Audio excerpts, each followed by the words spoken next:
Sir உங்களுக்காக தான் sir வந்திருக்கோம்.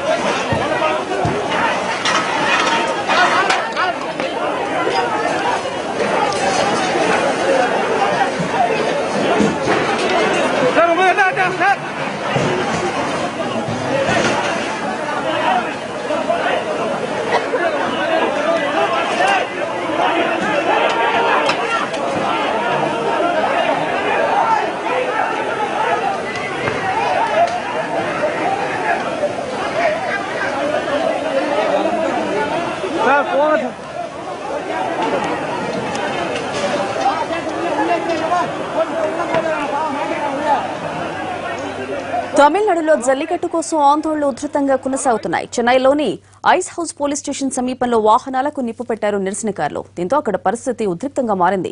ఆందోళనకారులను చెదరగొట్టేందుకు పోలీసులు బాష్పవాయుగోళాలు ప్రయోగించారు, లాఠీచార్జ్ చేశారు. పోలీస్ స్టేషన్ కు సమీపంలో ఈ ఘటన జరగడంతో అక్కడ టెన్షన్ వాతావరణం ఏర్పడింది. పూర్తి సమాచారం మా కరెస్పాండెంట్ దినకర్ అడిగి తెలుసుకుందాం. దినకర్, ప్రస్తుతం అక్కడ పరిస్థితి ఏంటి? మొత్తం దాదాపు 10 కిలోమీటర్ల మేర ఏదైతే మెరీనా బీచ్ రోడ్డు ఉందో ఆ రోడ్డు అంతా కూడా భయంకరమైన టెన్షన్ వాతావరణం నెలకొందని చెప్పుకోవచ్చు. ఎందుకంటే ఈ రోజు ఉదయం నుంచే పోలీసులు ఆందోళనకారులను అక్కడి నుంచి ఖాళీ చేయించాలని మంకుపట్టు పట్టారు. అలాగే అటువైపు వెళ్తున్నటువంటి మార్గాలన్నిటి కూడా క్లోజ్ చేసినటువంటి పరిస్థితి ఉంది. ఎవరు కూడా అక్కడికి రాలేనటువంటి సిచ్యువేషన్ కొనసాగుతున్న నేపథ్యంలో ఒకసారిగా ఆందోళనకారులు మెరీనా బీచ్ చేరుకోవాలని ప్రయత్నించారు. ట్రిపుల్ కేను, రాయపేట, అలాగే చిదంబరం స్టేడియం రోడ్ల మార్గంగా మెరీనా బీచ్ చేరుకోవాలని ప్రయత్నం చేయడం జరిగింది. అయితే పోలీసులు ముందు జాగ్రత్తగానే అక్కడ ఎలాంటి బారికేడ్లన్నీ ఏర్పాటు చేయడంతో కూడా అక్కడ ఎవరిని కూడా రానికుండా చేశారు. దీంతో రెచ్చిపోయినటువంటి ఆందోళనకారులు, అలాగే జల్లికట్టుకు ఎవరైతే మద్దతు ఇస్తున్నారో వీళ్ళంతా కూడా రాళ్లు రువ్వడం జరిగింది. అలాగే పోలీసుల పైన దాడులు కూడా చేయడం జరిగింది. అలాగే ట్రిపుల్ కేన్ పరిధి ప్రాంతంలో ఉన్నటువంటి పోలీస్ స్టేషన్స్ ఏవైతే ఉన్నాయో వాటిని కూడా తగులబెట్టారు. అనేకమైనటువంటి వాహనాల పైన కూడా దాడి చేసి వాటిని ధ్వంసం చేసినటువంటి సిచ్యువేషన్ ని మనం విజువల్స్ తో చూడొచ్చు. చాలా ప్రాంతాల్లో బంద్ సిచ్యువేషన్ కొనసాగుతున్నటువంటి సందర్భం కూడా ఉంది. ముఖ్యంగా మెరీనా బీచ్ ప్రాంతంలో లైట్ హౌస్ కి ఎదురుగా ఉన్నటువంటి ప్రాంతం ఏదైతే ఉందో దాని ఎదురుగా కూడా వివేకానంద ఇళ్లం ఉంది. ఆ ఇళ్లం దగ్గర ఉన్నటువంటి పోలీస్ స్టేషన్ ఉంది. ఆ పోలీస్ స్టేషన్ మొత్తం బీచ్ కి సంబంధించినటువంటి సెక్యూరిటీని అంతా అక్కడ కంట్రోల్ చేసేటువంటి పరిస్థితి ఉంది. అయితే ఆ పోలీస్ స్టేషన్ పైన ఒక్కసారిగా ఆందోళనకారులు దాడి చేసి నిప్పు అంటించారు. అలాగే ఇప్పుడు అక్కడ సిచ్యువేషన్ కొద్దిగా టెన్స్ గా ఉన్నటువంటి పరిస్థితి కూడా మనం అబ్జర్వ్ చేస్తున్నటువంటి విజువల్స్ లో కనిపిస్తుంది.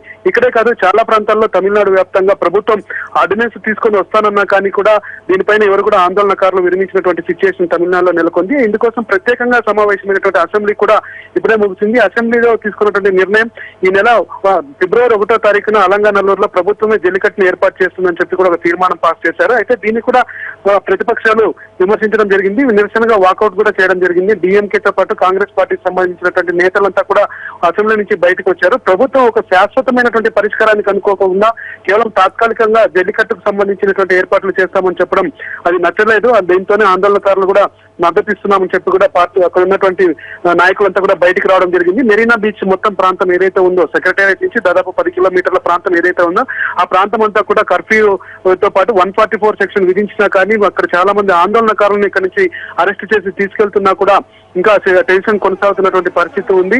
ఇంకా ఉద్రిక్తంగా మారే అవకాశం కూడా ఉంది. ఎందుకంటే జల్లికట్టు పైన తీర్పు వారం ఇప్పటికి ఇంకా 4 రోజుల తర్వాత తీర్పు వెలువరించే అవకాశం ఉంది. సో దీన్ని కంట్రోల్ చేయాలంటే తప్పనిసరిగా మెరీనా బీచ్ లో గ్యాదర్ అవుతున్నటువంటి వాళ్ళందరినీ కూడా వెకేట్ చేయాలనేటువంటి ఆదేశాలు, హోంశాఖ ఆదేశాలు, అంటే రాష్ట్రంలో ఉన్నటువంటి హోంశాఖ ఆదేశాలతో పోలీసులు తెల్లవారుజామున 5 గంటల నుంచే వెకేట్ చేయించినా కానీ ఇంకా అక్కడ ఎవరు కదలనటువంటి పరిస్థితి. చాలా మంది ఇప్పటికే 15,000 నుంచి 20,000 మంది వరకు మెరీనా బీచ్ చేరుకోవడం జరిగింది. వాళ్ళందరినీ కూడా సాధ్యమైన త్వరగా అరెస్ట్ చేయడం జరుగుతుంది. మనం ఇప్పుడు విజువల్స్ లో చూడొచ్చు.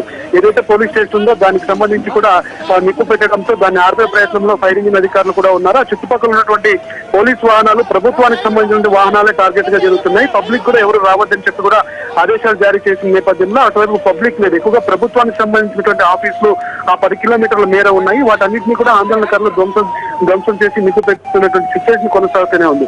అయితే దీన్ని కంట్రోల్ చేయాలని చూస్తున్నా కానీ కూడా అదుపు తప్పినటువంటి పరిస్థితి ఉందని చెప్పవచ్చు. ఇంకా పన్నీర్ సెల్వం కూడా దీనికి సంబంధించి ప్రభుత్వం ఒక పూర్తి స్థాయిలో శాశ్వతమైనటువంటి పరిష్కారం కనుగొనడానికి సుప్రీంకోర్టులో కేవేట్ వేశాం కనుక ప్రజలు ఆందోళన విరమించాలని కోరుతున్నారు. అయినా కానీ ఈ సిచ్యువేషన్ ఇంకా కొనసాగుతూనే ఉంది. దాదాపు ఇంకా పోలీస్ బలగాలను కూడా వివరించే అవకాశం ఉంది. వివేకానంద ఇళ్లం దగ్గర నుంచి దాదాపు సెక్రటరియట్ వరకు కూడా అన్ని ప్రభుత్వ కార్యాలయాలు ఉన్న నేపథ్యంలో ఇంకా ఏమైనా నష్టం జరుగుతుందన్న భావంతో సిఆర్పిఎఫ్ బలగాలు కూడా అక్కడే పక్కనే ఉన్నటువంటి కేంద్ర బలగాలను కూడా వాడుకోవాలని చెప్పి తమిళనాడు ప్రభుత్వం భావిస్తుంది. మొత్తం అంతా కూడా ఆందోళనకారులు రెచ్చిపోయినటువంటి సిచ్యువేషన్ మనం చూడొచ్చు. Right Dinakar, thank you.